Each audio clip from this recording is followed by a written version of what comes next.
The catcher in the rye. What does this statement mean? What is a catcher? The catcher is Holden, and he imagines himself catching children falling off a cliff in a field of rye. The catcher in the rye means protector of children. This portrays Holden's love for children, because to him, they have innocent, caring, kind-hearted, but innate personalities.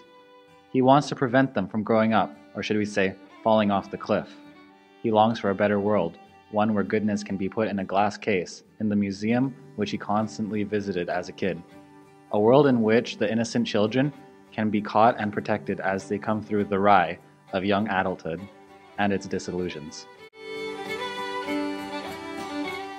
Holden overhears a little kid singing, "If a body catch a body coming through the rye."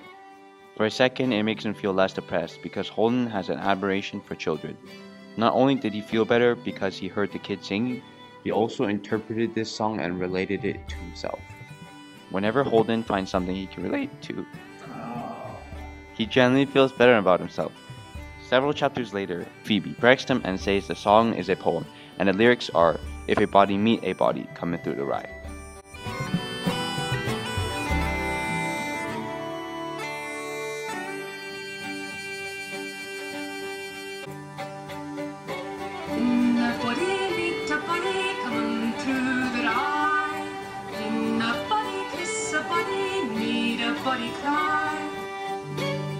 The poem, Comin' Through the Rye, asks if it is wrong for two people to have a romantic encounter out in the fields, away from the public eye, even if they do not plan to have a serious relationship.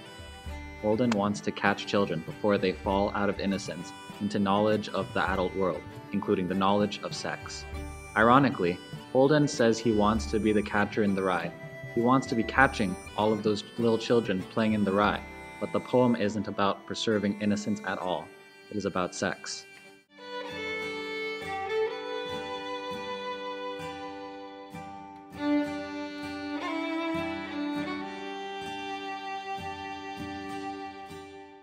That girl was getting water squirted all over her face. She was pretty good looking. I mean, that I'll admit.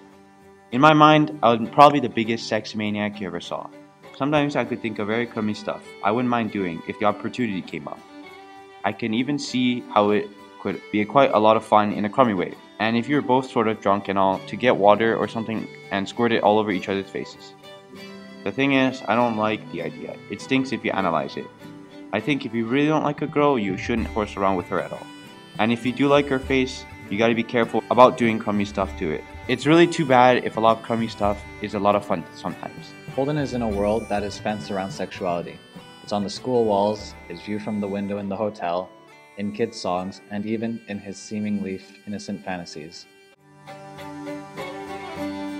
Anyways, I kept picturing all these little children playing some game in this big field of rye and all. Thousands of little kids and nobody around, nobody big except me.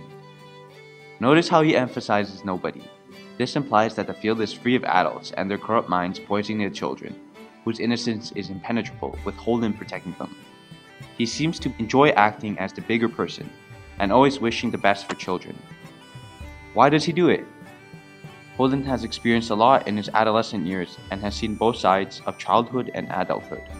Many times he has encountered adults being untrue to themselves, such as when he saw Ernie play the piano in a very egotistic way.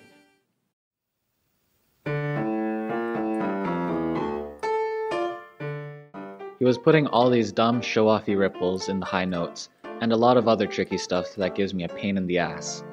You should have heard the crowd, though. When he finished, he would have puked. Then in the later chapters, he witnesses a man cross-dressing and a couple spitting water at each other. On the other hand, his encounters with children are pleasant, such as when he approaches a little girl to ask if she knew where Phoebe was, and offered to help tie her skates. It made him feel better. Holden loves it when kids are polite. In his experiences, he has concluded that children are innocent and upright, while adults are phony, self-centered, and greedy.